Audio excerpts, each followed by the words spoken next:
Assalamualaikum, semangat pagi, welcome to Budian Channel.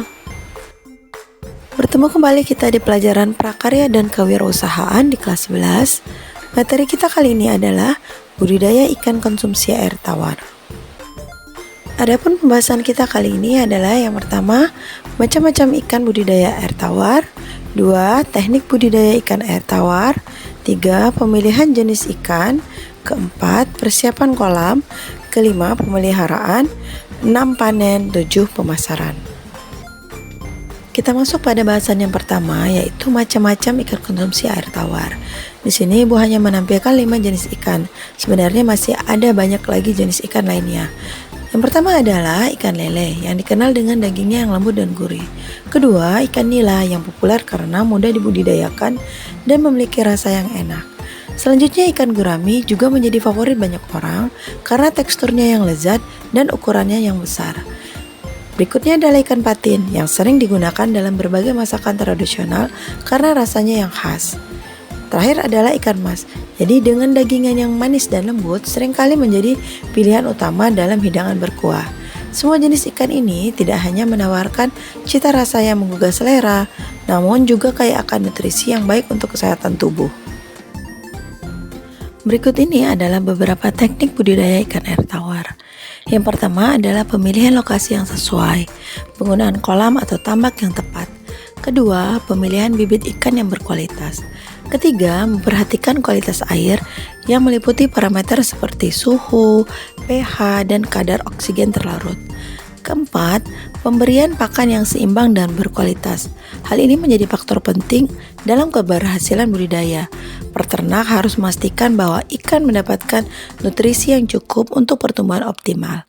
Kelima, penerapan sistem pemeliharaan yang baik, seperti kontrol hama dan penyakit. Hal ini perlu diperhatikan untuk meminimalkan risiko kematian ikan. Keenam, penggunaan teknologi modern, seperti sistem resirkulasi air dan bioflok. Hal ini dapat meningkatkan efisiensi produksi serta menjaga kelestarian lingkungan. Selanjutnya adalah pemilihan jenis ikan. Berikut ini adalah beberapa faktor yang menjadi pertimbangan dalam menentukan jenis ikan yang akan dibudidayakan. Yang pertama adalah potensi pasar. Kedua, ketahanan terhadap penyakit. Ketiga, pertumbuhan cepat. Keempat, kualitas air yang dibutuhkan. Ciri-ciri bibit ikan yang baik. Jadi bibit ikan yang baik umumnya memiliki beberapa ciri. Di antaranya adalah yang pertama, aktif dan lincah.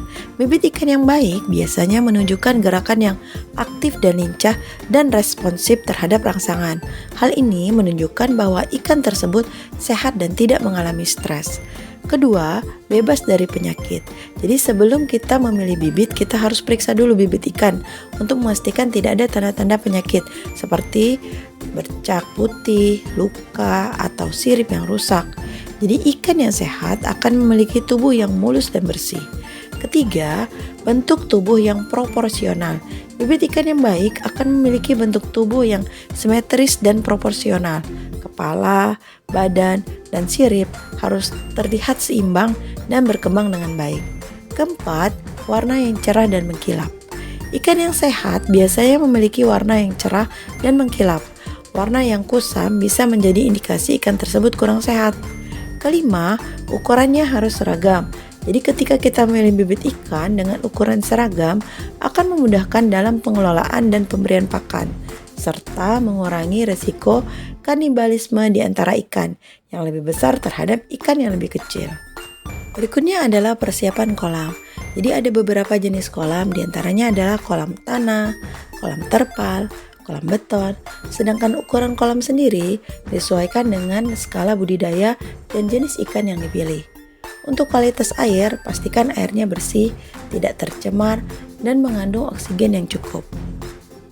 Berikutnya adalah pemeliharaan ikan. Ada 3 tahapan pemeliharaan. Yang pertama adalah pemijahan, kedua pendederan, ketiga pembesaran.